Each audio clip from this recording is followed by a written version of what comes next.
Permanent data storage is a crucial skill to have under your belt as an iOS app developer. So far, all of the variables that we've created have been destroyed as soon as the app is shut down. But for most apps, you're going to want to store some information about the user so that when they come back to the app, they get their data straight away. There are a number of ways to achieve this, and I'm going to show you the simplest one in this video. So let's start a new project.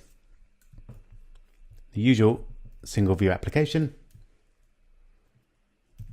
We'll call it permanent data storage and save it on the desktop. So what we're going to be using in this app is something called user defaults, which, as you might imagine, is designed for storing some basic information about that particular user. But really, you can use it to store any information locally on the device. And it's pretty easy to set up. We just use user defaults with a capital U dot standard. So we're using the standard user defaults. And if we want to set a particular value, we use set. And then we might want to set the value Rob for a certain key, and that key might be name. So this would save a value in user defaults with a name of name and a value of Rob. Then if we want to get that back, we would do something like let variable name equal, and again we'll use user defaults and the standard user defaults, and this time we're going to retrieve an object for key, and the key is name. And then finally, for now, we'll just print name to the console to make sure that that's worked. So pretty simple. We just save the item to user defaults using some code like this, which sets up a variable called name and gives it a value Rob. And then when we want to bring that back, we use user defaults.standard.object, and then we give the key, which in this case is name. So with any luck, that will print Rob to the logs. And there it is. You can see that it's an optional because there's a possibility that there is no object for that particular key name, but we know there is because we just saved it. So just to prove to you that this is indeed saved permanently, let's run the app again, but this time we'll comment out the saving part. So we should find that it does the exact same thing, which means that it's stored that piece of data permanently and we can access it whenever we load the app. And there we go. You can see it's returned the value just as before. So we've saved it permanently.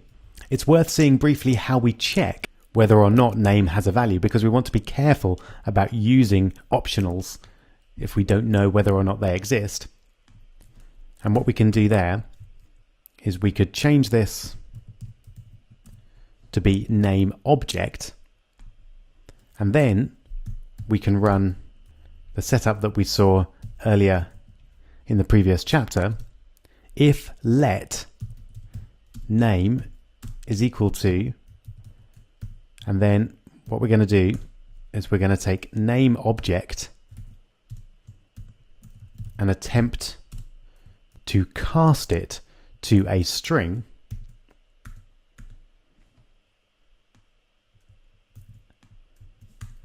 and then if we're successful, we're going to print it.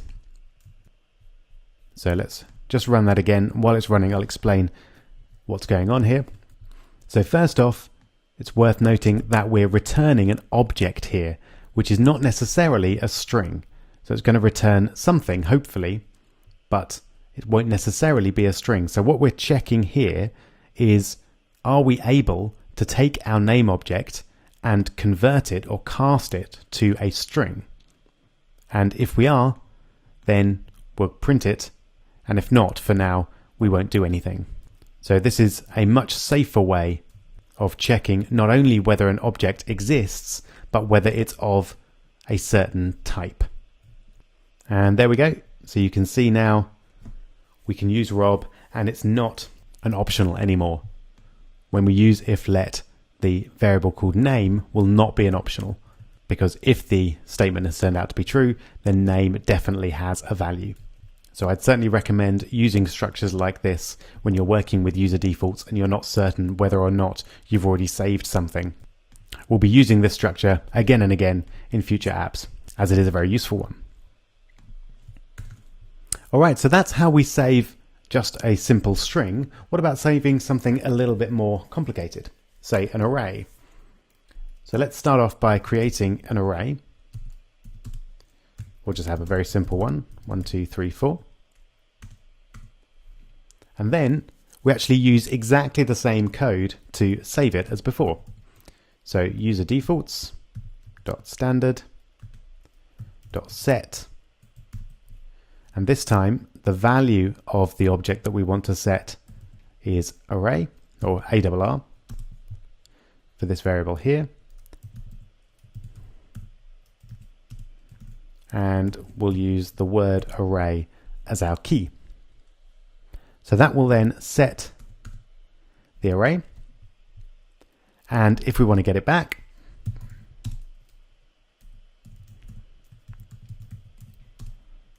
we do exactly the same thing as before. So I'll set up an array object.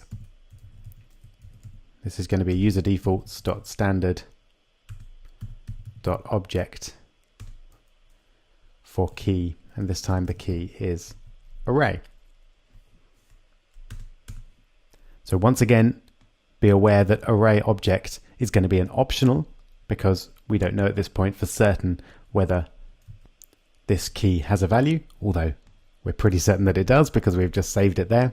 But also be aware that it's not going to be an array, it's going to be a general object. So we're going to do a test for both its existence and whether it can be converted into an array in the same way as before. So if let array equals array object as array, then we'll print it. And a small thing there, I think that needs to be NS array rather than a general array.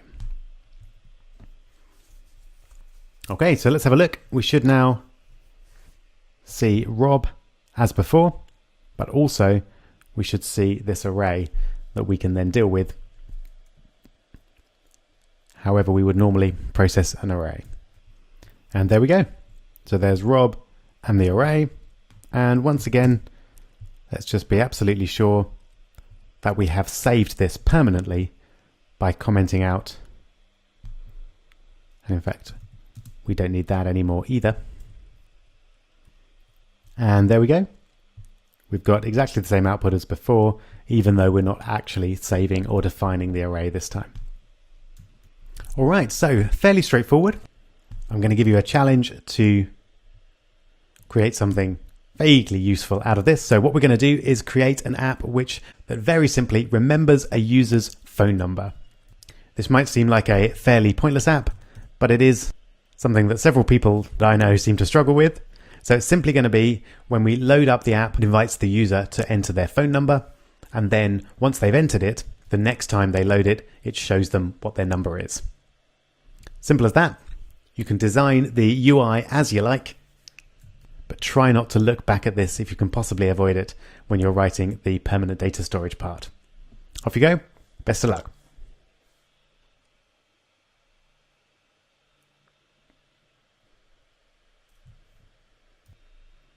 All right then, here we go. So this should be a fairly simple app for us. Stick with single view application. I'm going to call it what's my number, and sorry for apostrophe pedants there, but I'm going to leave that out just because, as I've mentioned, putting strange characters into the title there can cause problems. All right. So I'm not going to worry too much about the UI here. Just something pretty simple. We'll start off with a label at the top there.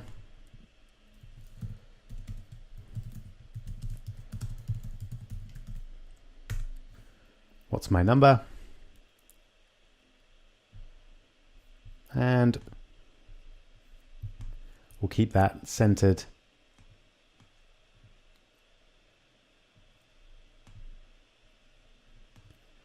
horizontally. Be good to select it first. And vertically, we'll link it to the top of the screen. There we go. And then we'll have a text field.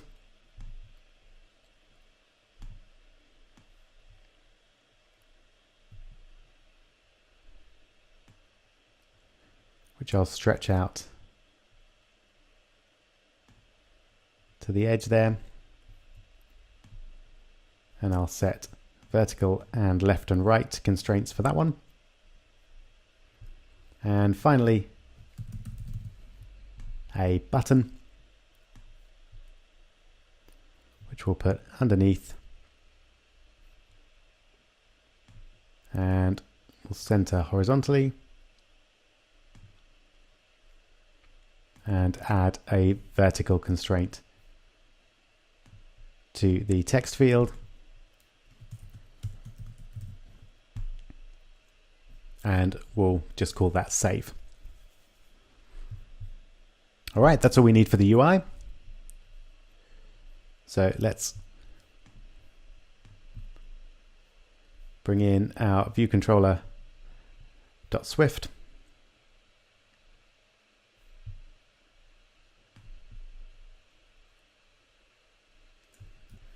There we go, back to main storyboard on the left. And then I'm control dragging there. And I'll call that number field, and outlet is fine. And then for the save button, I'm going to control drag, and I'll just call it save. And it's an action. All right, so when the user saves, all we need to do is save that to user defaults.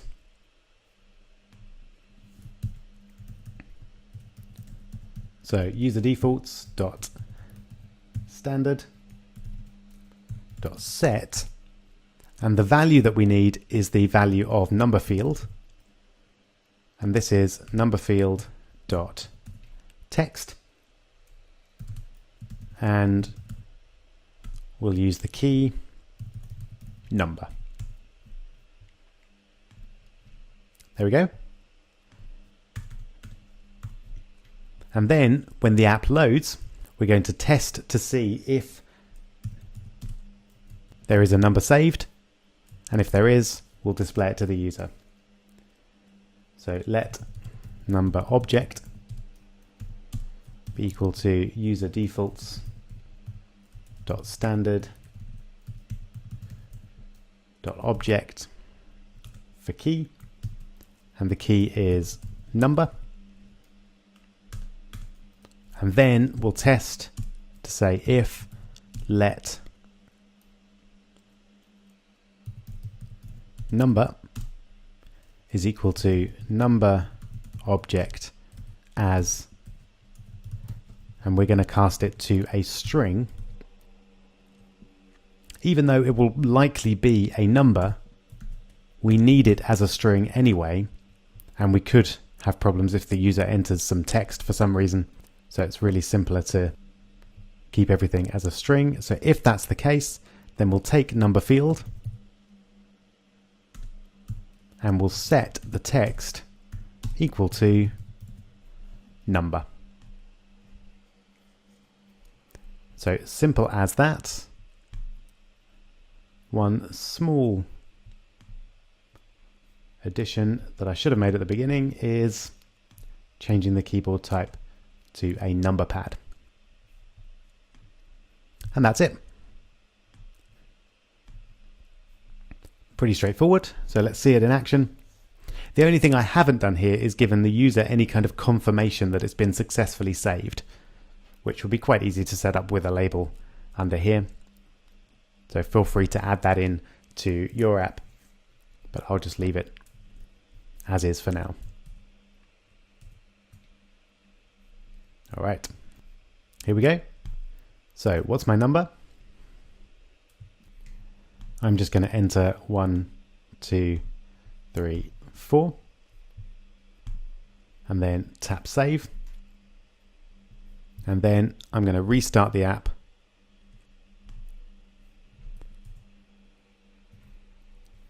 From within Xcode, and with any luck, when we rerun it, we should see the number in the text field.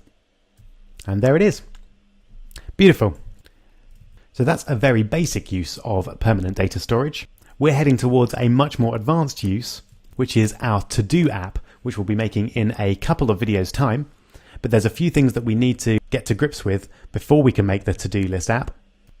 And the first that we're going to look at is another fundamental of iOS development, and that is having multiple view controllers and segueing between them. And we'll see exactly how to do that in the next video.